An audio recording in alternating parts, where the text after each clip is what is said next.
You ever get tired of the same old meal year after year? Well, I think we've got there. So this year I've came up with a new recipe. We're gonna be having a pepper-crusted tri-tip for Thanksgiving. So stick around and I'll share that recipe with you.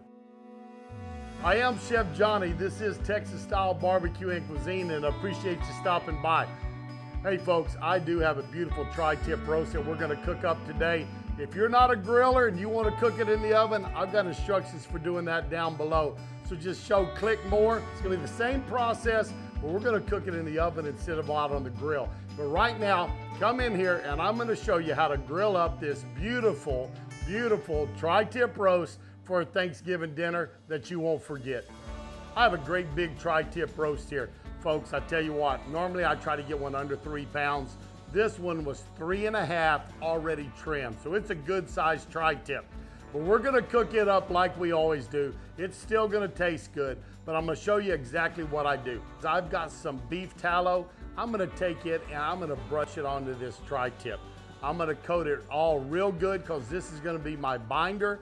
I also have some crushed garlic cloves, ran those through a garlic press. They will help bind all of our seasonings onto this tri-tip also. But we're gonna paint this up real good, then we'll start getting our seasonings on it. I'm just gonna take this crushed garlic, start rubbing it on there. Don't want any big clumps of garlic, but we're gonna get it rubbed on there real well. Once that garlic is on there, we're gonna come back with some salt and some pepper.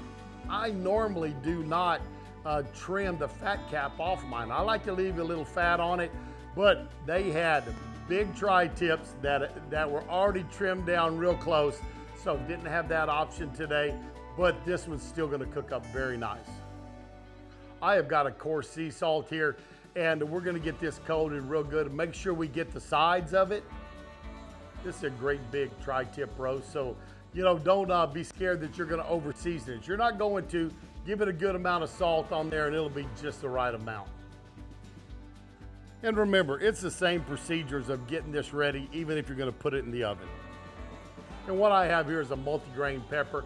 I'm gonna crack it over it. I want a nice size crack in there, and it's always good to do a fresh black pepper when you're putting it onto your tri-tip roast.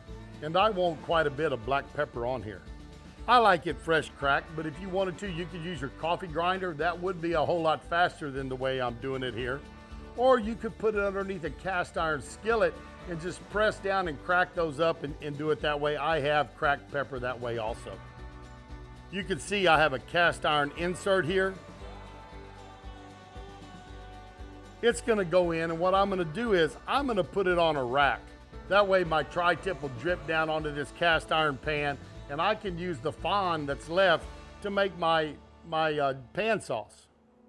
Scrunch it up when you put it on this rack. That's gonna help retain your moisture. Now, if you don't have a griddle like this, you could use a cast iron skillet. Just take that skillet and sit it right onto your grill, put a rack on top of it, and set your tri-tip right on top of it. I'm gonna get a thermometer in here and then get it covered up. And about halfway through this cook, guys, about 100 degrees, I'm gonna pick it up and turn it so the other side faces the fire. And let's take it to that first mark of 100 degrees. I got this tri-tip up to about 100 degrees, so I'm gonna turn it, put the other side toward the fire for a little while. Get that picked up, spun around.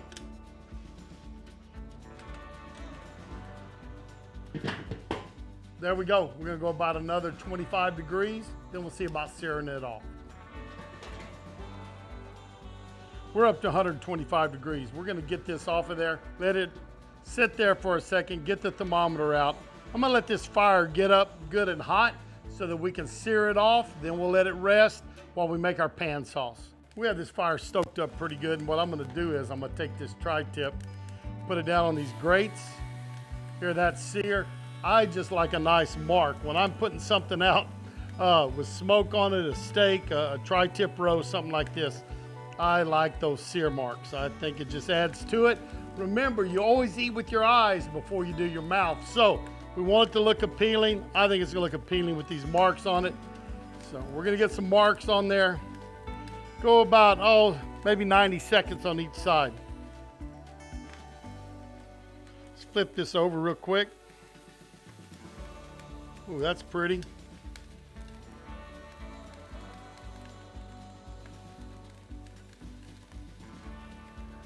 Check that temp real quick. There we go, we're still good.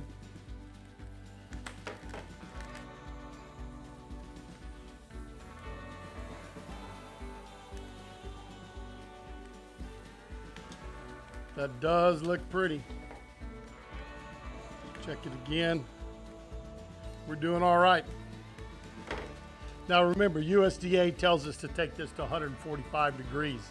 So I'm gonna pull it a little bit before that. I like mine a little closer to medium rare than medium.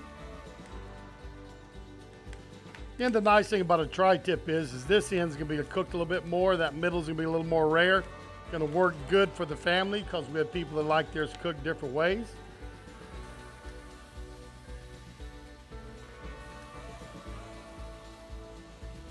All right, we're gonna take that off, let it rest. Now we can make our pan sauce. And we're gonna make our pan sauce right here on top of the fire. Now, if you were in the house, just make it in there, right? Or if you have a side burner with your gas grill or your pellet grill, you can do that. Take some of my beef broth, get it on here, start heating it up, and get this fond off, right? All the drippings that were on here. And then we're also gonna get where it's, that tri-tip is releasing some juices onto the tray.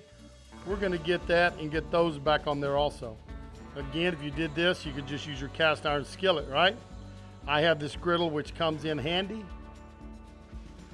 In the house, you could use a pan, you could use the roaster that you cooked it all in. Let's just kind of heat this broth up and work this all in together. And again, this is pulling our flavor, right? From our meat, the drippings that are on there, salt and pepper and garlic that fell off. And here we go, starting to get a little sizzle on this backside. If it gets too hot, just slide it to the cool side of your griddle. A little more of our beef stock. And I tell you what, I had a little of that tallow left over. I'm gonna drop that tallow in there. And just layering flavors, guys. If you wanted to get the chunks out of this and make a smoother sauce, all you'd have to do is run this through a sieve. That would work fine. And we just want to reduce this down. At a cup and a half, we're gonna take it down to about 3/4 of a cup. I'm gonna take our drippings now that's been accumulating on our tray. Drop those back in there.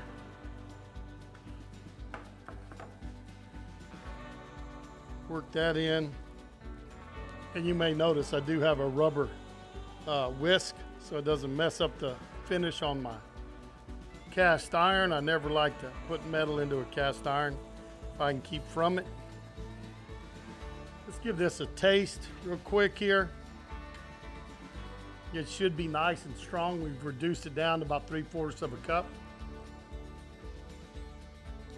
Oh yeah. Now we're gonna come back with about half cup of heavy cream.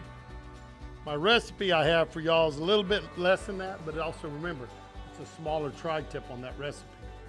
So let's work our cream in there. Gradually work it over into the hot side.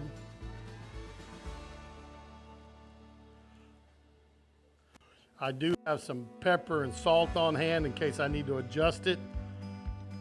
I like the garlic content. It's not real strong, but you know it's there.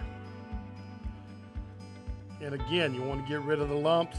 Pass this through a sieve or a strainer. Take that out and it'll give you a nice smooth sauce to have with your tri-tip. I think I'm going to get this off right now. If you've never cut up a tri-tip before, it can be a little tricky. It's got grains of meat going different directions, kind of like a brisket does. So you just have to be careful. This kind of big end down here, its fibers are going this way. These are going this way. So what I'm going to do is I'm going to come in here and I'm going to cut it in half right there. All right.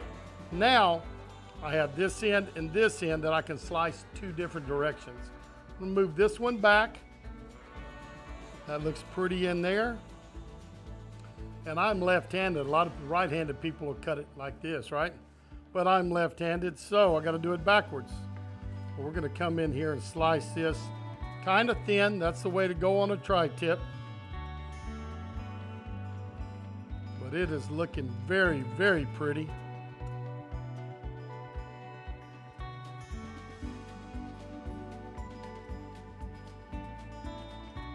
Guys, would you look at that?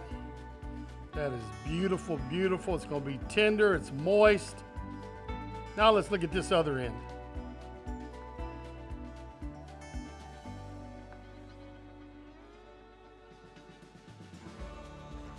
See if I can turn this around where y'all can see it a little bit better.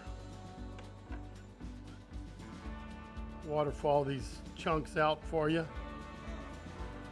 I think that is a lovely tri-tip. I'm going to put this on the plate, show you how we'll serve it. We'll get that pan sauce on there and show you what our Thanksgiving plate's going to look like this year. So we broke out the fine china for this meal, but I'm just going to come in here and I'm going to lay me some strips of this beautiful tri-tip. This end here is medium rare. The other one's getting close to medium, so that's what my wife is going to like. And this nice big tri-tip that I have, you could probably feed 4 to 6 people on it depending on their appetites.